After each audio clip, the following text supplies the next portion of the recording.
Good evening, guys. Thanks so much for tuning in. We're going to talk to you this evening about what does it cost to build a duplex in New South Wales, Sydney? Is it feasible? And how do you go about stepping through the process of doing some napkin maths where you can basically work out if this is a possible route for you? So if you're interested, stay tuned. In 10 minutes, we're going to give you this really hard information to find online. Try Googling this. You'll get nowhere, but we're going to give you all the answers.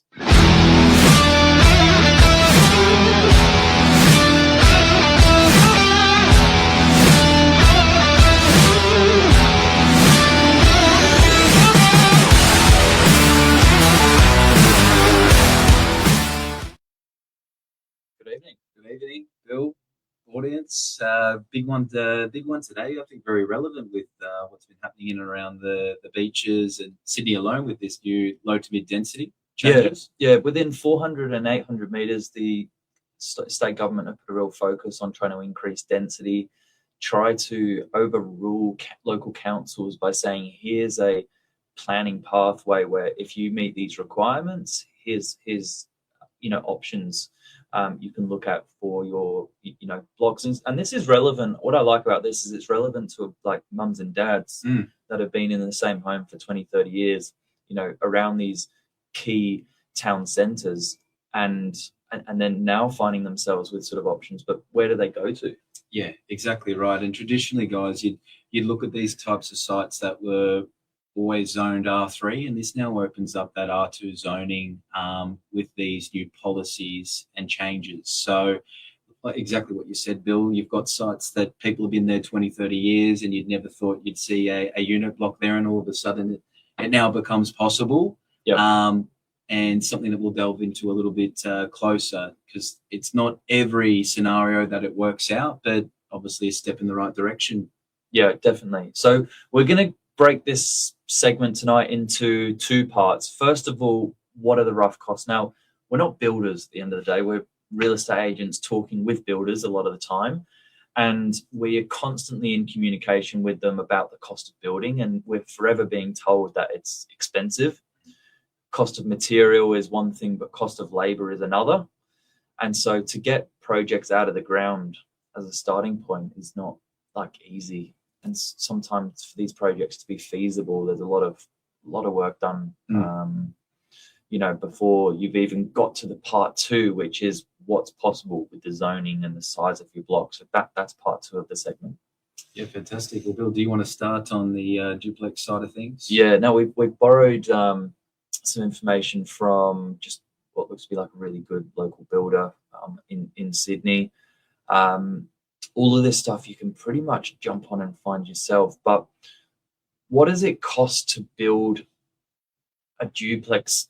It's not really just a one size fits all. Like, although they've been really, really good at breaking down what you might have in terms of savings or equity available, it's quite interesting. A lot of the builders we talk to actually work off per square meter rates.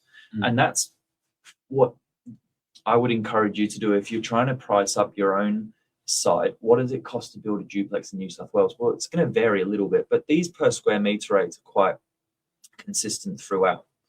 And so they've broken this down into brick veneer, which means like a brick or a render on the outside, or a full brick construction, meaning generally double brick either side. But I have to say the brick veneer construction and the lightweight material used across many of the new builds we see these days is really quite efficient. Yeah, definitely. I think with technology, things have definitely gotten better.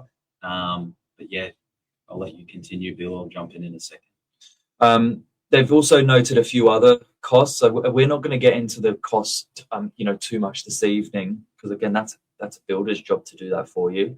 But some of the other things to think about: demolition and site preparation.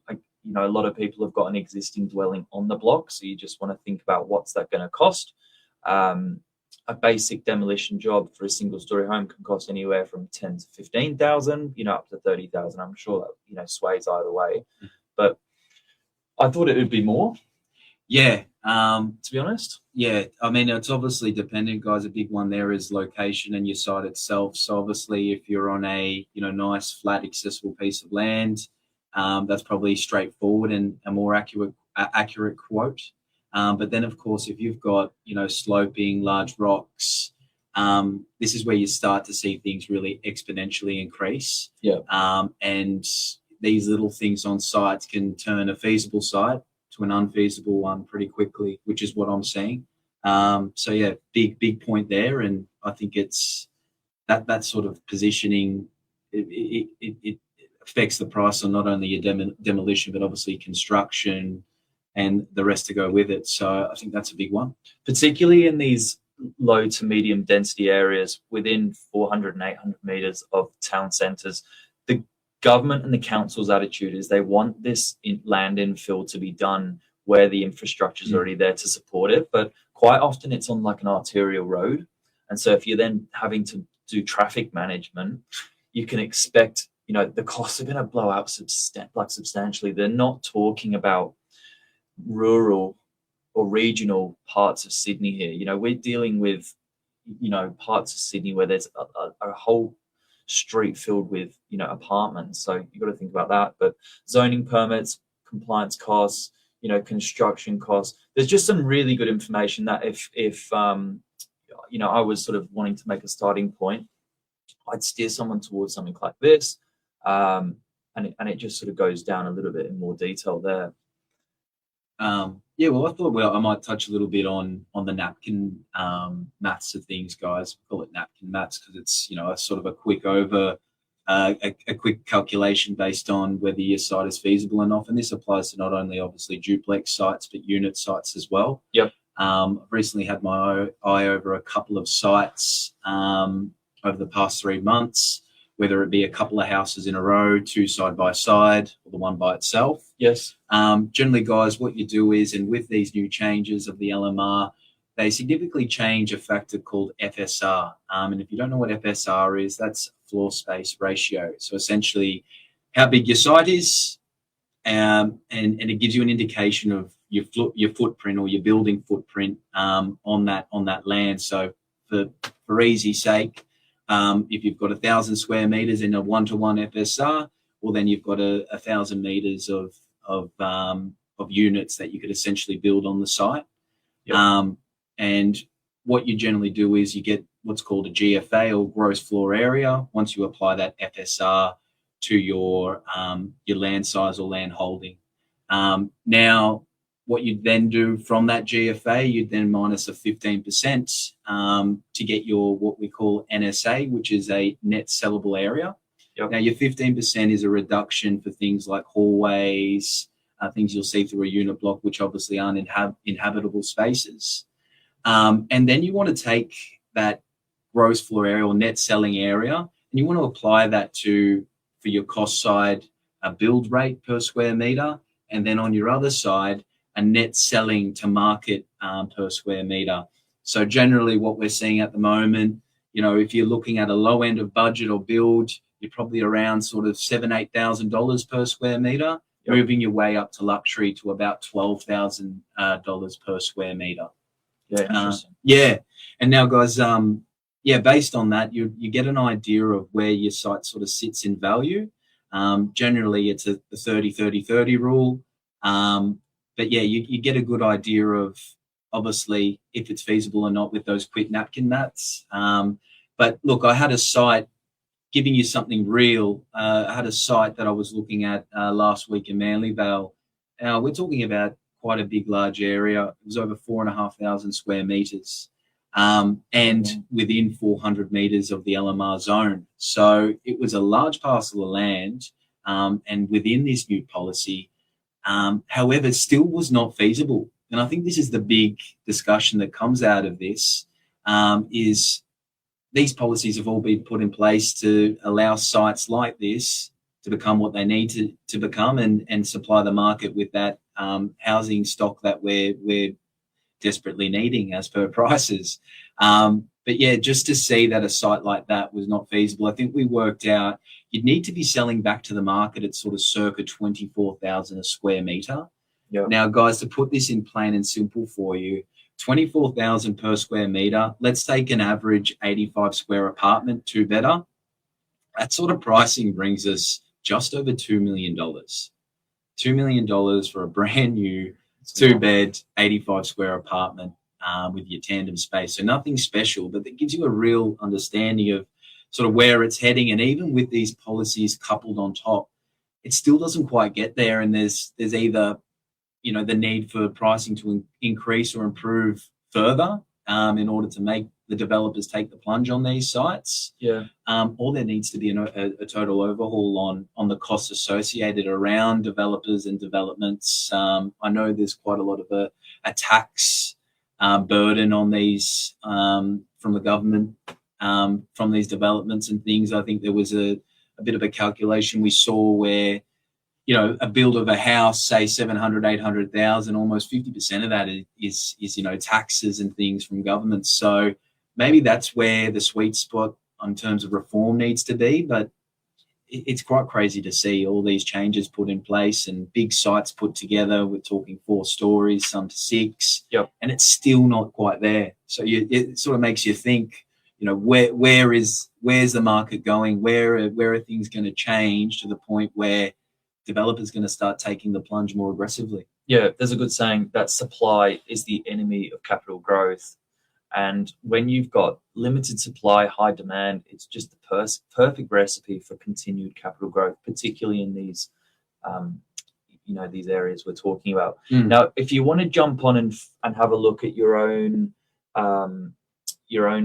address, there's a website called New South Wales Planning Portal. The spatial viewer is where you want to go.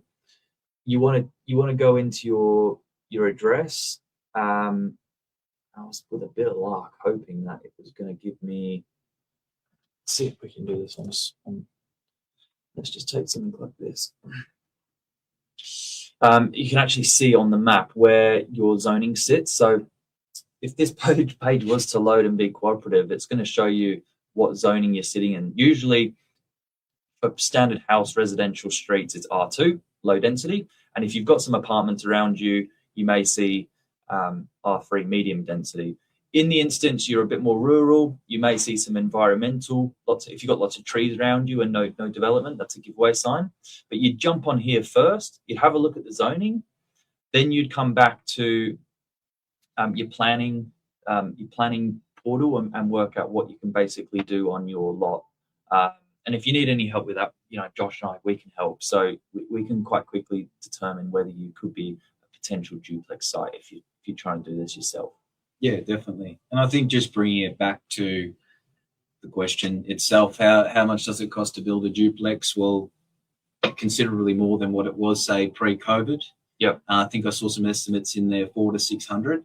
What we're seeing at the moment, though, is unless it's one of those spectacular sites where it ticks majority of boxes, generally by the time you break it down, you buy a duplex site and you sort of almost... Well, we're going to show you one before we leave it. Yeah.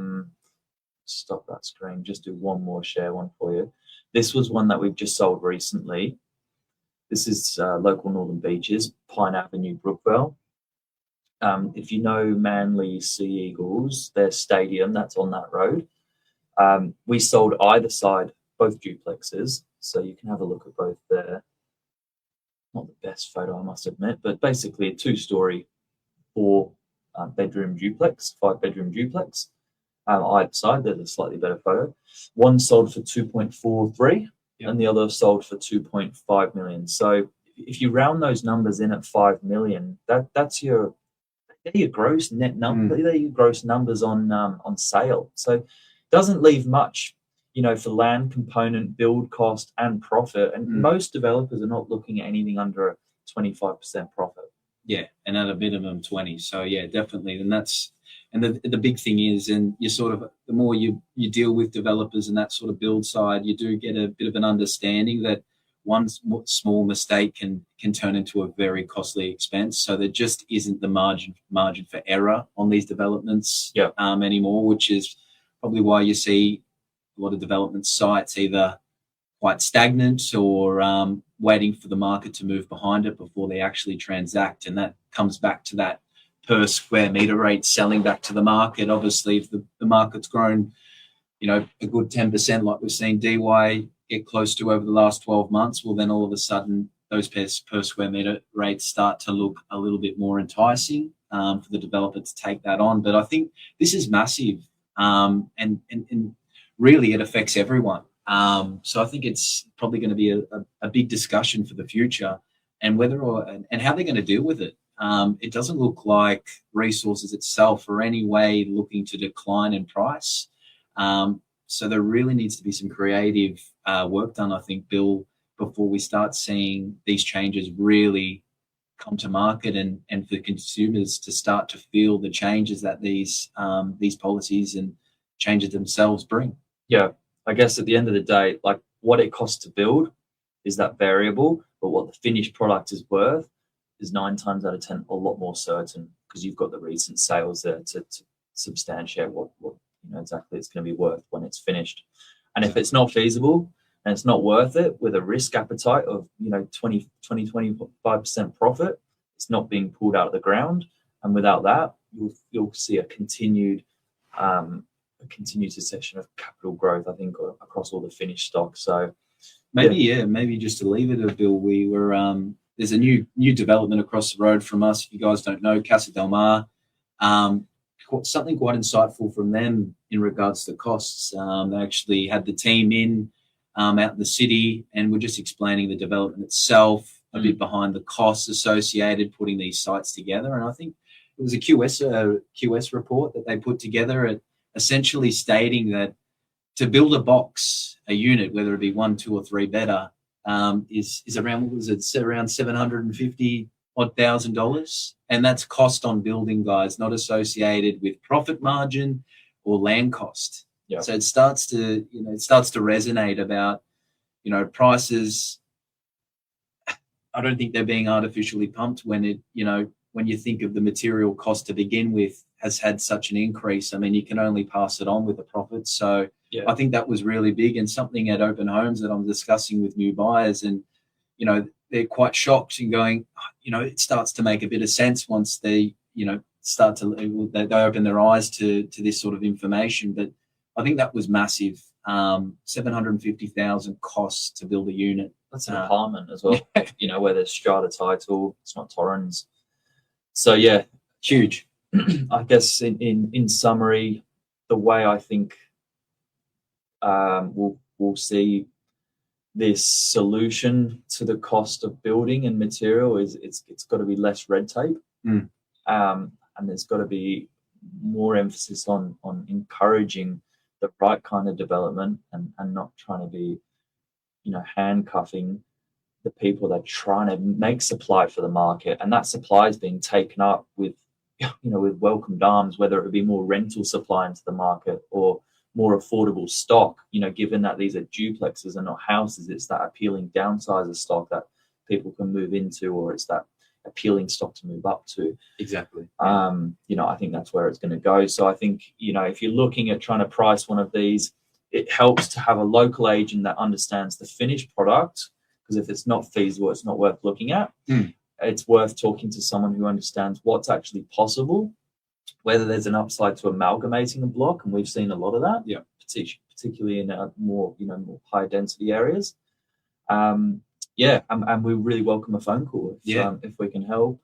We're really in touch, and I think that's one thing that separates us well from our local competitors. We deal with apartments, houses, and luxury stuff across as a really nice blend. We're not sort of one size fits all, and so even yourself dealing with that commercial side of the business, we understand those rates. Definitely.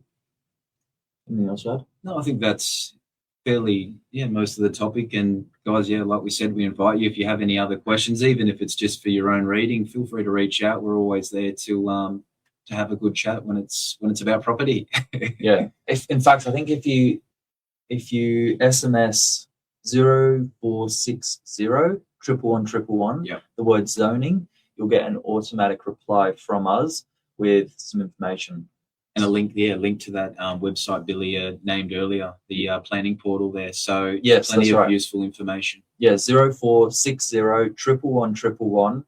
Worst case scenario, if you don't get anything, text message me 0481 707 754 and I'll send it to you. But I'm pretty sure you'll find you get the automatic response. 0460 111. Awesome. Josh, have a good night. You too, Bill. See you, everyone. See you guys.